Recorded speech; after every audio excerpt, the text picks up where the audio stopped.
What's going on, guys? We're doing our first video today. Pretty excited about it. Got all our stuff finally hooked up, finally running. Just going to do some editing, kind of work out some kinks, but this is going to be the first video that we get out here. Resto Druids, that's what it's all about. We're going to be playing a Resto Druid in Mists of Pandaria, and we're going to need to figure out exactly what the difference is between live version of WoW and Mists of Pandaria. What are the main differences for Resto Druids? You'll be seeing in the background, this is just me running and healing through a Temple of the Jade Serpent. Really a pretty easy dungeon. I was actually really disappointed. The monk that we had actually tanking in here didn't even know that you could freely level up to 86 and was just a strict level 85, had no idea how to tank, had told me this ahead of the time before the dungeon ran. And he still ended up not taking hardly any damage, did a great job. So whether it was him or just the fact that the classes are that overpowered in these dungeons, I don't know. Keep in mind I am pretty much in full DS gear at this point, so I can understand if you're just a fresh level 85 hitting the mop content. It might be a bit different, might be a little bit more tricky. We'll see. But this is the dungeon. The greatest things that they've done with Resto Druids, main points. Wild mushrooms, coolest thing they've done. They just changed it in the latest build to where it doesn't cost hardly any mana to do it. Really, really neat. And all you have to do, you just put them down, kind of set them and forget them. On trash pulls, not a real viable option. Typically, by the time you really get them down, you don't really need them. It's more of a uh-oh button than anything else, for lack of a better word. You don't really have to worry about any of that in these dungeons, especially with these trash mobs. They're pretty simple to get through. I will throw out the Ursoc's Vortex as one of my talents, and all the reason I'm doing that is just to kind of keep everything grouped up for the tank, mainly so that I don't get aggro, so that the DPS can try to not get aggro. It doesn't spread out the mobs that way, and then you keep the tank happy. He's got all the aggro, no one else is taking a whole lot of damage. As you can see through the dungeon, it's actually really, really cool. That's one of the things. So you got Wild Mushrooms, you got Ursoc's Vortex, which I think every raider will probably take for most dungeons. Typically this spec right now that I'm using is my dungeon spec. And the reason for that is obviously we're not doing raids till we get to 90. And I will not be doing raid videos in the beta. I like to keep all that stuff fresh. Same thing with the heroics. I might level up a little bit more to get into some of the higher level dungeons. I might do that. I have not quite decided yet. But I just want to give you a rundown on the Resto Druids, how I think it's going to go come Mists of Pandaria, and which healers are going to be the best, what healer comps are going to be the best. This is my job as a heal lead for my raid group.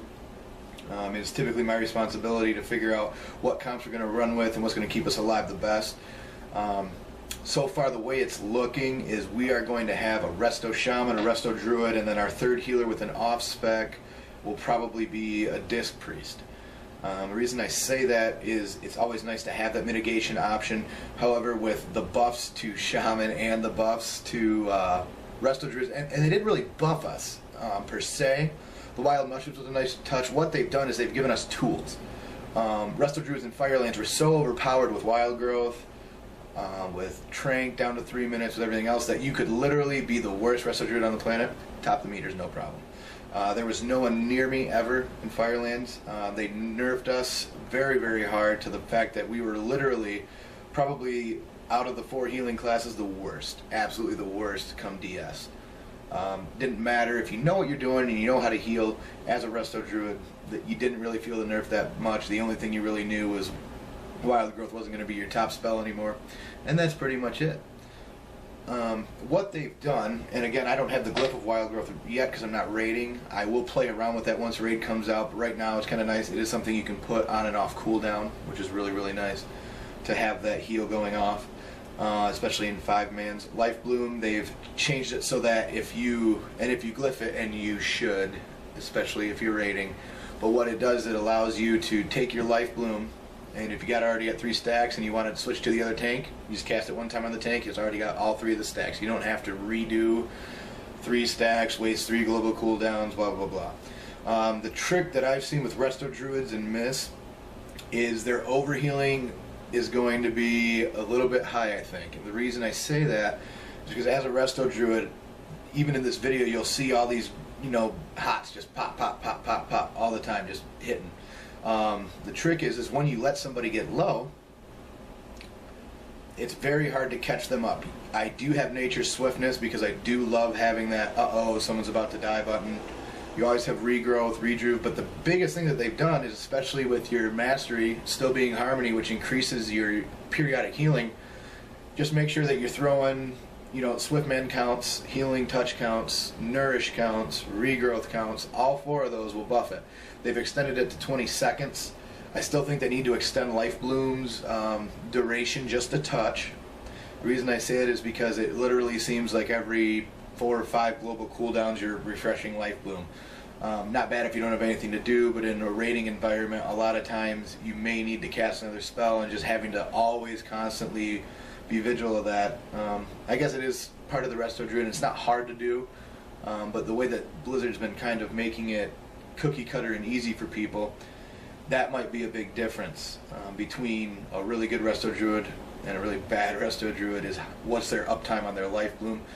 Especially given this, you'll see a lot of overhealing, and as long as your overhealing is done by Life Bloom and Nourish should be really your top 2 overhealing spells. The reason I say this is because Nourish is free practically, and what it does is it refreshes your Life Bloom, it refreshes your harmony, your mastery, so your dots are always ticking harder. As you'll see in this video, you know, I'll throw mushrooms even on that first boss in Temple of the Jade Serpent, where he's running around in a circle, and all you have to do is just go and go and go, and then dot, and then go and go and go, and then dot.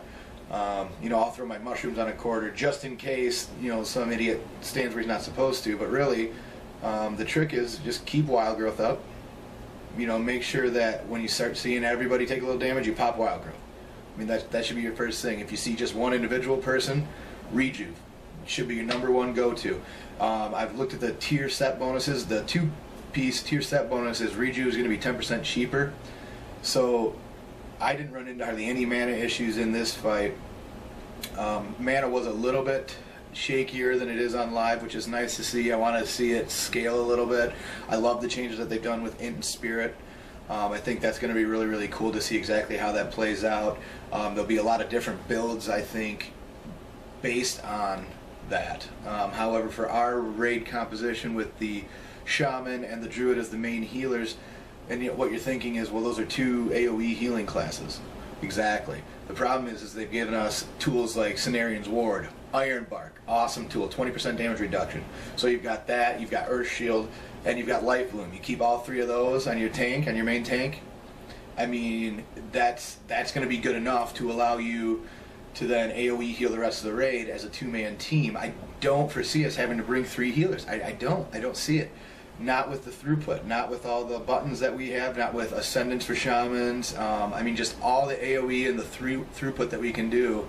That's the reason that our 3rd healer would be a Disc Priest, just for mitigation purposes only. If there's a fight where you literally have to mitigate and our cooldowns are not up, then we will have to bring in a 3rd healer for those fights. But for the most part, I can't see in Mist it being optimal to run with 3 healers for a lot of the fights. I think you're really going to have to, especially with all the classes being turned on their heads, I think Blizzard's going to make the entry level to those raids a little bit more lenient than it was in Kata, obviously. The first raids in Kata were tough.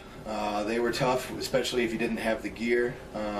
If your guys didn't know what they were doing, it was just real awkward. So what you need to do, again, as the Resto Druid, is your job is to always keep those numbers running. That's your job. You should not have, you know, Healing Touch shouldn't be a huge overheal. Wild Growth shouldn't be a huge overheal. It will overheal, obviously, some.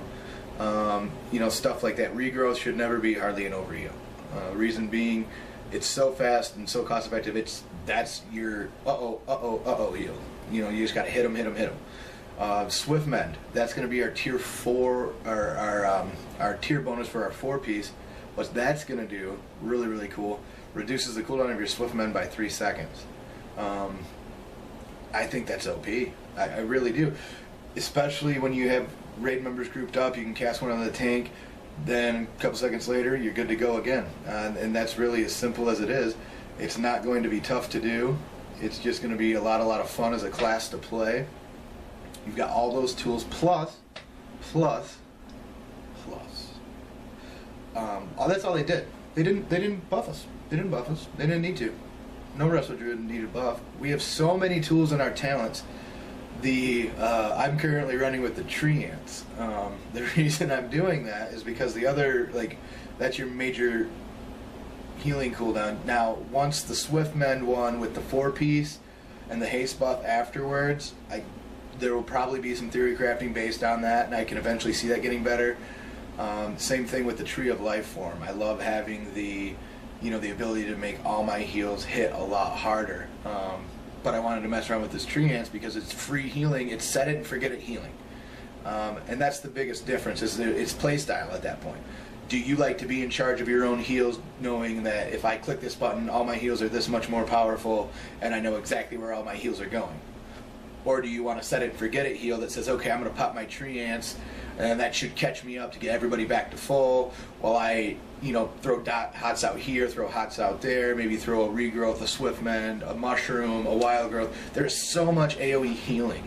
Just so much AoE healing with these druids. It's not even fair. It's really not. It's actually amazing to me that they haven't nerfed this, and please, Blizzard, don't nerf this. Please, I want to top the meters. And I will, regardless of if you nerf it or not, but that's not the point. The point is I think Resto Druids are in an awesome place right now. And I just wanted to put this video out here to kind of show you the ropes. Like I said, I can't use any add-ons right now.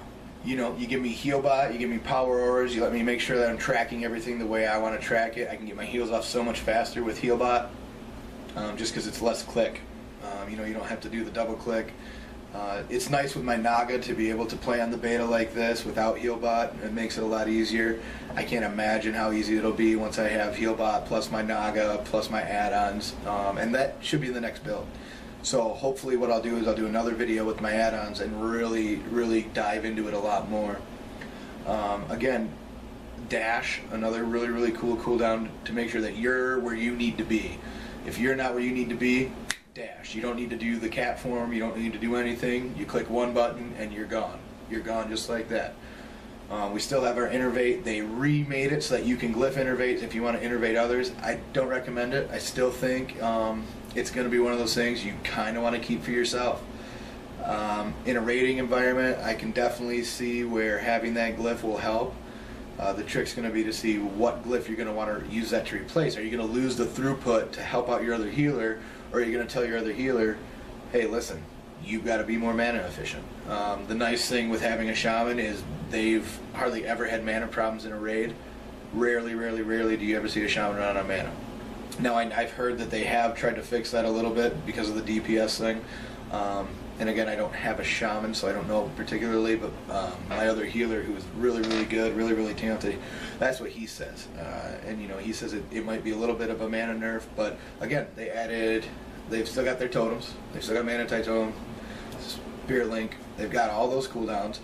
I really think that this will be a viable 2-healer comp team.